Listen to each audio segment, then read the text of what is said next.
साहस सरोकार।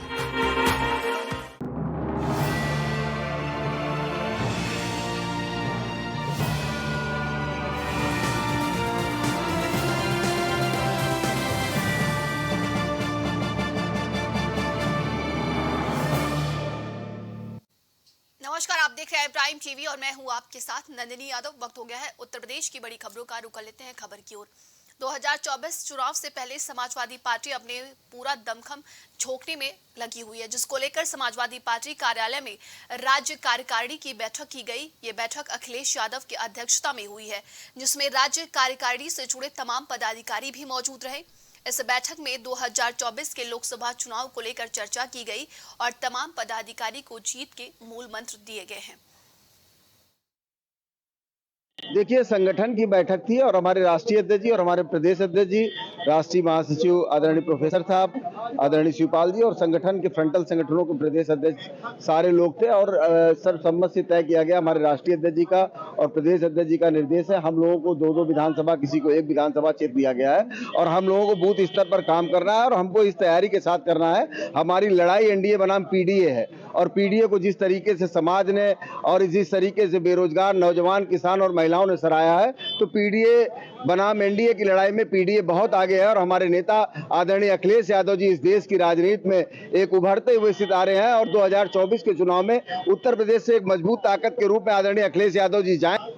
बैठक में यही हुआ है कि माननीय जी के आदेश पे हम लोग काम करने जा रहे हैं, क्योंकि बहुत सी चीज़ें की जानकारी हम लोग को स्वयं भी नहीं थी, जो आज उन्होंने हमें बताया तो अच्छा लगा। और हम लोग जो अपने जिला स्तर की जो भी चीज़ें हैं उससे सब पूरी तरीके से हम लोग मजबूत करेंगे। हमारा जितना भी किन्नर समाज है वो पूरी तरीके से काम करेगा, हर बूथ पे रहेगा, हर जगह काम करेगा और कैसे हमें लोगों को बताना है, अपनी जो हमने किया है वो बताना है, जो दूसरे की कमियां हैं वो बताना है। ये सारी चीज़ों को लेके हम लोग बाहर निकले हुए हैं। संगठन की मीटिंग थी, प्रदेश कार्यकारिणी की, तो संगठन को लेके संगठन के मुद्दे थे, संगठन किस तरह से काम करेगा, 2024 में क्या काम करना है समाजवादी पार्टी के कार्यकर्ताओं को, वही हम लोग को आदेश थे। बूथ के ऊपर कमेटी पे बैठक थी, बूथ कमेटी मजबूत करेंगे। समाजवादी पार्टी हमेशा अपने काम से ही सरकार बनाती है और फिर हम लोग मेहनत करेंगे, फिर 2024 में सरकार बनाने का काम करेंगे। वीडियो को लेकर भी कोई चर्चा हुई है? ये सब बड़ी चर्चाएं बड़े लोग करेंगे, हम लोग कार्यकर्ता हैं, हम लोग सिर्फ जमीन पे काम करने वाले लोग हैं। नहीं, ऐसी कोई अक्सर देखा जाए तो बूथ मैनेजमेंट जो है वो समाजवादी पार्टी का एक मुद्दा रहता है। निकाय चुनाव से लेकर चुनाव में हमने देखा बूथ मैनेजमेंट के लिए क्या बूथ पे काम करेंगे, जहाँ बूथ कमजोर है वहाँ पे देखेंगे, जाके हम लोग को जिम्मेदारी मिली है, जाके वहाँ पे बूथ पे काम करेंगे, संगठन को मजबूत करेंगे। अलीगढ़ के थाना टप्पल क्षेत्र के अलीगढ़ पलवल हाईवे पर एक दर्दनाक हादसा हुआ। आपको बता दें कि यात्रियों से खचाखच भरी एक वोल्वो बस सड़क किनारे साइड में खड़ी हुई थी, तभी पीछे से तेज रफ्तार से आ रहे कैंटर ने वोल्वो बस में पीछे से जोरदार टक्कर मार दी। वोल्वो बस में कैंटर की टक्कर लगने से दोनों वाहनों के परखच्चे उड़ गए, तो वहीं वोल्वो बस में सवार 2 यात्रियों की मौके पर ही दर्दनाक मौत हो गई। साथ ही बच्चों समेत कई यात्री गंभीर रूप से घायल हो गए हैं।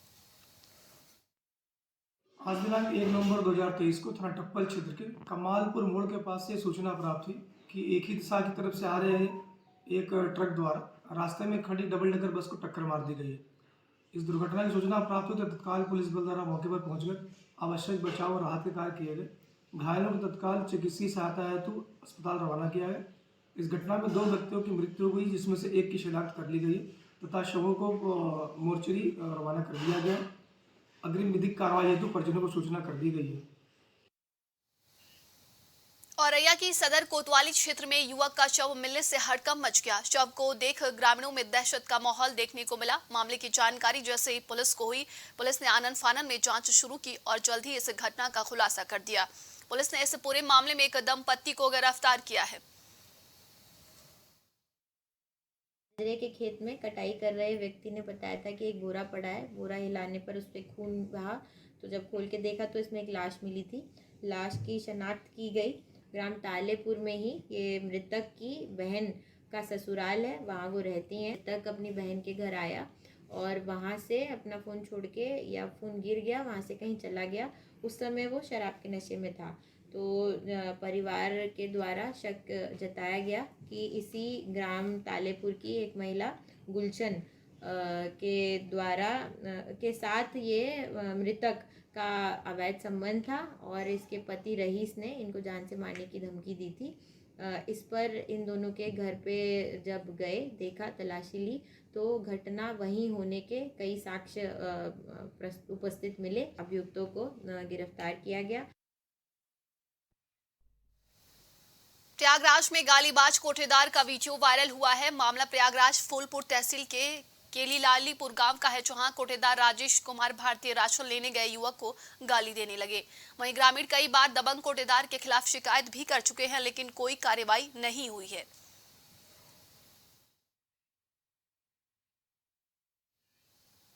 झांसी में 13वीं कांड में बीमार हुए एक मरीज की बुधवार को संदिग्ध अवस्था में मौत हो गई। मृतक के भतीजे का कहना है कि काम करते वक्त अचानक चाचा के पेट में तेज दर्द हुआ और अस्पताल पहुंचने से पहले ही उनकी मौत हो गई। ग्रामीण की मौत के बाद दहशत का माहौल हो गया है।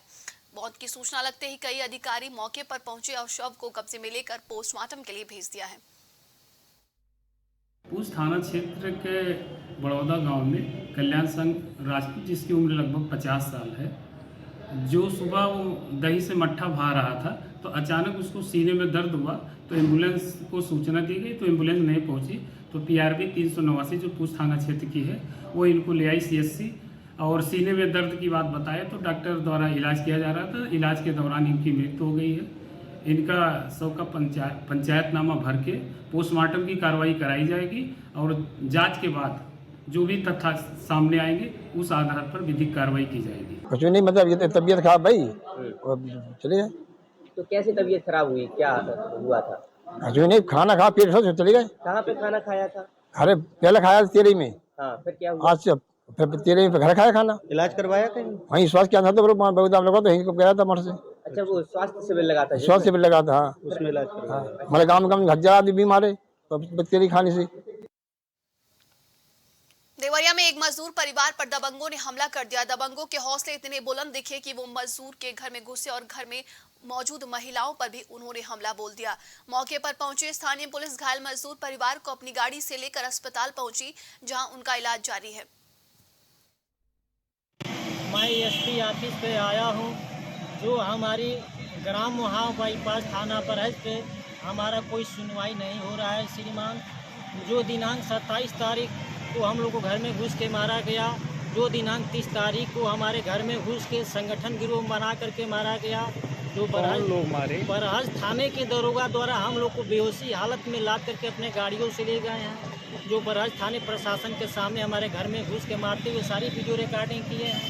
जो विपक्ष पार्टियों के द्वारा पैसे के लेन देन के कारण से सर, जो हमको एप्लीकेशन में से सारी समस्या छेड़खानी एवं जानलेवा हमला एवं डकैती की धारा को निकलवा करके सिर्फ NCR दर्ज किया गया था। रायबरेली में यातायात माह की शुरुआत हो गई है। SP आलोक प्रियदर्शी ने सड़क दुर्घटनाओं को कम करने के लिए लोगों को जागरूक करने के लिए इस यात्रा को हरी झंडी दिखाकर रवाना किया। SP ने कहा कि अगर वाहन चलाते समय थोड़ी सी सावधानी बरती जाए तो सड़क दुर्घटनाओं में होने वाले नुकसान से बचा जा सकता है। यातायात जागरूकता अभियान की रैली में पुलिस के साथ NCC कैडेट्स, स्कूली बच्चों ने हिस्सा लिया। जिस पुलिस के तत्वाधान में ट्रैफिक पुलिस ने और कोतवाली पुलिस ने आज ये ट्रैफिक माह के शुभारंभ का कार्यक्रम यहाँ पे आयोजित किया है, जिसमें शहर के तमाम प्रबुद्ध व्यक्ति, अलग अलग तरह के इन्फ्लुएंसर्स और NCC के तमाम कैडेट्स यहाँ पे हैं। और हम सब लोगों ने यहाँ ये वचन लिया है कि अपने अपने स्तर से पूरे माह में ट्रैफिक नियमों का पालन करेंगे, उनको इन्फोर्स कराएंगे और समाज में और अपने आसपास के लोगों में ऐसी जागरूकता पैदा करेंगे जिससे ट्रैफिक दुर्घटनाओं में कमी आए और ट्रैफिक की वजह से होने वाली जो मौतें हैं, जो चोटें हैं, उनमें कमी लाई जा सके। बहराइच में DM मोनिका रानी ने धान क्रय केंद्रों का उद्घाटन किया। DM ने बताया कि जनपद में कुल 144 धान क्रय केंद्र बनाए गए हैं। बहराइच में 17,55,000 मीट्रिक टन से ज्यादा धान खरीद का लक्ष्य भी रखा गया है। उन्होंने कहा कि किसानों द्वारा रजिस्ट्रेशन का कार्य शुरू हो गया है, साथ ही साथ उसका सत्यापन भी कराया जा रहा है। सभी क्रय केंद्रों पर शासनादेश अनुसार सभी प्रकार की व्यवस्थाएं सुनिश्चित कर ली गई हैं।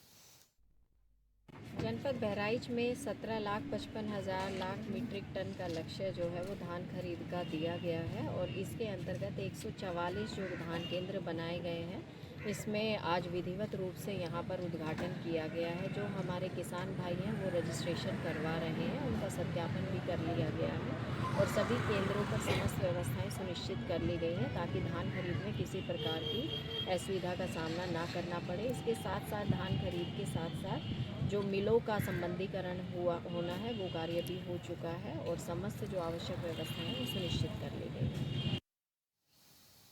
अभी के लिए उत्तर प्रदेश की खबरों में बस इतना ही। देश और दुनिया की तमाम खबरों के लिए आप देख सकते हैं प्राइम टीवी।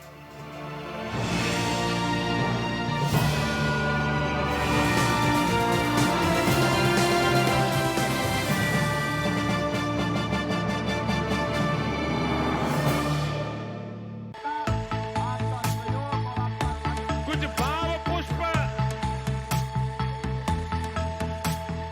आप देख रहे हैं प्राइम टीवी।